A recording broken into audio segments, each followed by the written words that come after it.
है सारा जमाना, सबन को मिलाओ है सारा जमाना, सबन को मिलाओ।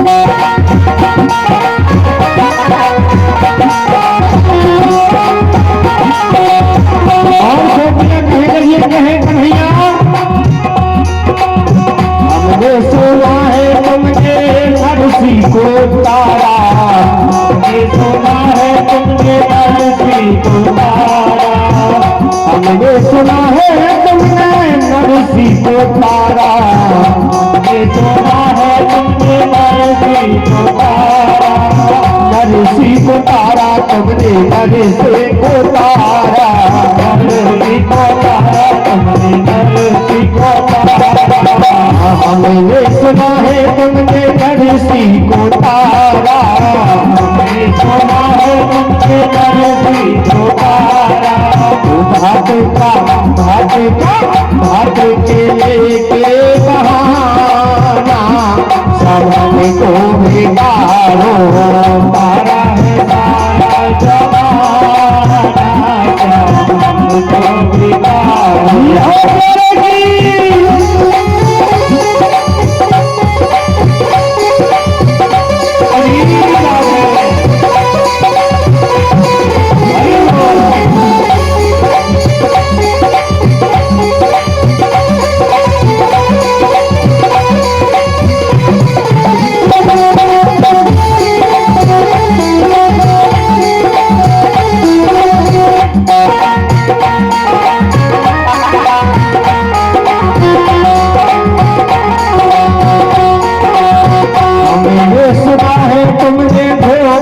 को तारा, हमने सुना है तुमने द्रौपदी को तारा, द्रौपदी को तारा तुमने द्रौपदी को तारा, द्रौपदी को तारा तुमने द्रौपदी को तारा, हमने सुना है तुमने द्रौपदी को तारा, हमने सुना है तुमने द्रौपदी को तारा। चिलिका लेके बहाना, सबन को बिगाड़ो तारा है सारा जमाना, सबन को बिगाड़ो।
हमने सुना है तुमने मीरा को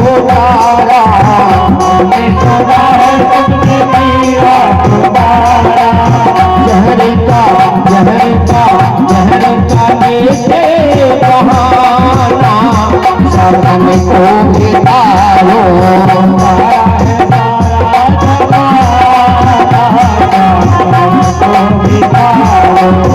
हमको भी तारो श्याम हमको भी तारो हमको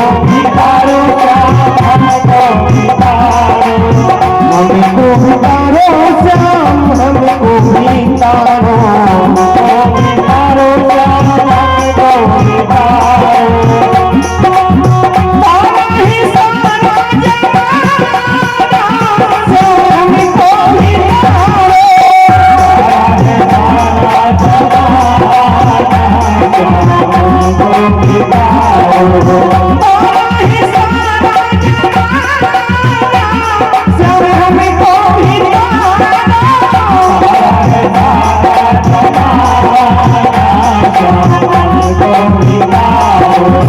सारा है सारा जमाना श्याम हमको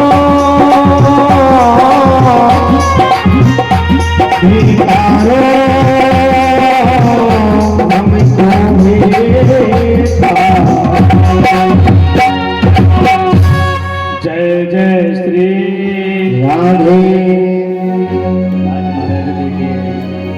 16,000 कन्याएं मेरे द्वारकाधीश से कहने लगी, हे द्वारकाधीश, हे प्राणनाथ, संसार की पालन करने वाले,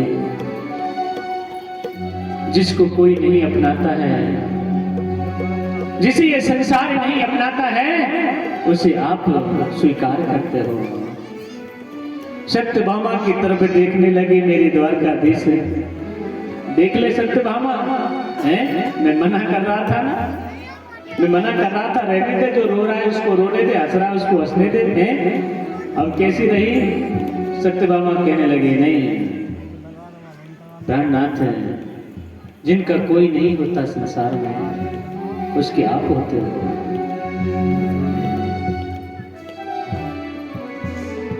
आज सभी जो कन्याएं हैं, एक ही मुहूर्त में, एक ही समय में 16,000 कन्याओं के साथ में मेरे द्वारकाधीश ने विवाह किया है।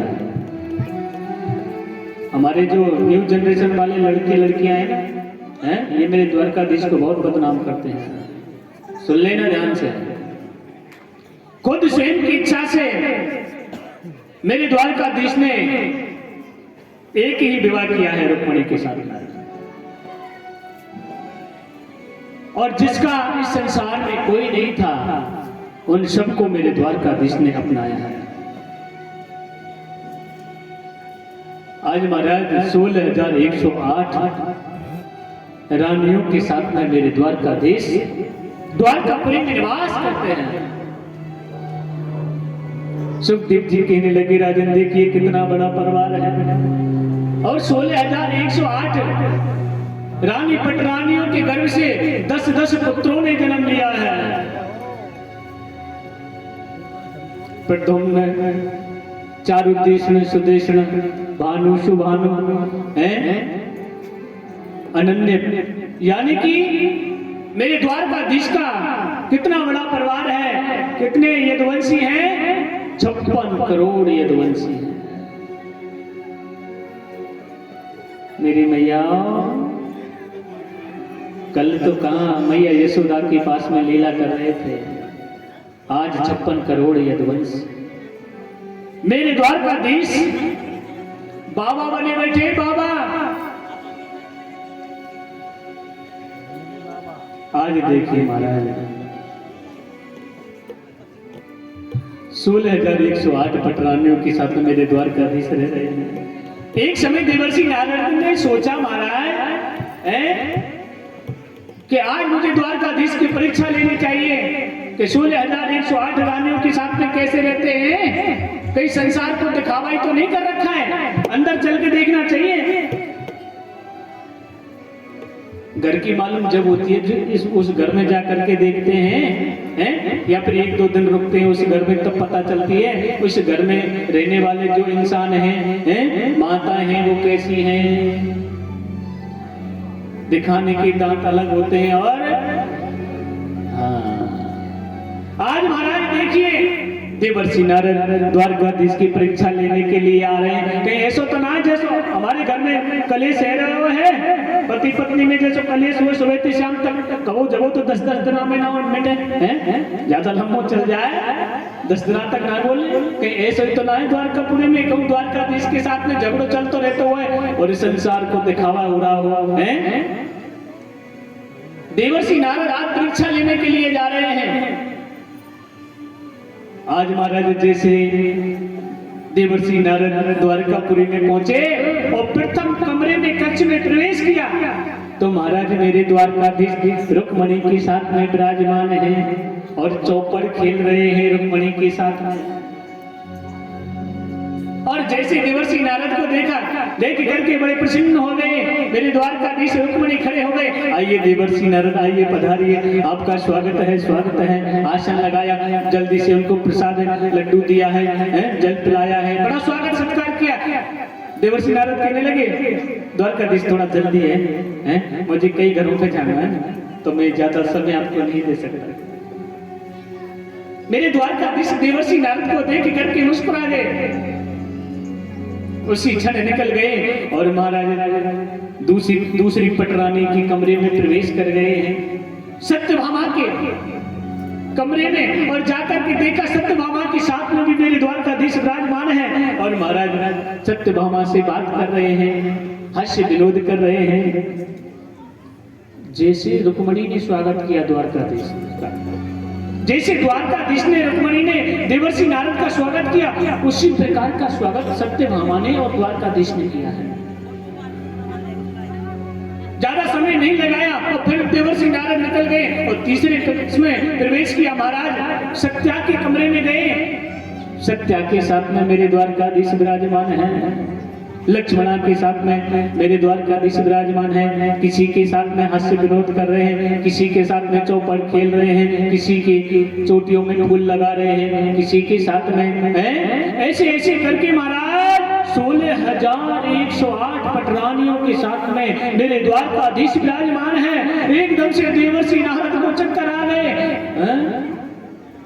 कहने लगे ये तो मैंने बहुत बड़ी गलती कर दी और जिस मैंने द्वारकाधीश के प्रति मन में शंका पैदा की शंका का कोई समाधान नहीं होता है। शंका का समाधान होता है क्या? धर्म की कोई दवाई नहीं होती है। आज महाराज आज वो संशय जो देवर्षि नारद के मन में आया वो संशय दूर हो गया और कहने लगे धन्य हो तुम तो पालनहार हो जगत के रचयिता तुम हो जो पूरे जगत का निर्माण कर सकता है तो वो हर किसी के साथ में भी विराजमान रह सकता है। उस द्वारकाधीश से उस पर ब्रह्म परमात्मा से आत्मा सो परमात्मा परमात्मा सो परम गति। उस परमात्मा से प्यारे हम नहीं छिप सकते हैं। हमारा कुछ भी नहीं छिपा हुआ है। जिसने हमारी रचना की है उससे हमारा क्या छिपा हुआ है। सुखदेव जी कहने लगे राजन देवर्षि नारद का वो संशय है वो दूर हो गया। आज देखिए एक समय ऊंचे सिंहासन पर मेरे द्वारकाधीश विराजमान है। आठ पटरानियों में से कोई भी नहीं है। रुक्मणी मेरे द्वारकाधीश के सामने खड़ी है और जैसे रुक्मणी सामने खड़ी थी महाराज तो मेरे द्वारकाधीश के मन में एक विचार उत्पन्न हुआ कि मैंने कभी रुक्मणी के चेहरे पर उदासी नहीं देखी। कभी रुक्मणी के चेहरे पर मैंने उदासी नहीं देखी। सत्यभामा बार बार में नाराज हो जाती है सत्या नाराज हो जाती है लक्ष्मणा नाराज हो जाती है पर मैंने कभी महाराज रुक्मणी के चेहरे पर उदासी नहीं देखी। आज परीक्षा लेनी चाहिए रुक्मणी की। कोई भी कार्य के लिए कहता हूं तो मुस्कुरा करके जवाब दे देती है। आज परीक्षा लेने लगे मेरे द्वारकाधीश ने सामने खड़ा कर लिया रुक्मणी को। रुक्मणी से कहा, सुन रुक्मणी, आप सुन रही हो? हाँ प्राणवल्लभ बोलिए। एक बात पूछूं आपसे? कि हाँ पूछिए। एक नहीं दो पूछिए। कि मैं आपसे ये कहना चाह रहा था कि आपने मेरे से विवाह क्यों किया? रुक्मणी मुस्कुरा गई और मुस्कुरा कर के कहने लगी, द्वारकाधीश आज पूछ रहे हो, ये तो आपको और पहले पूछ लेना चाहिए था, पर लेकिन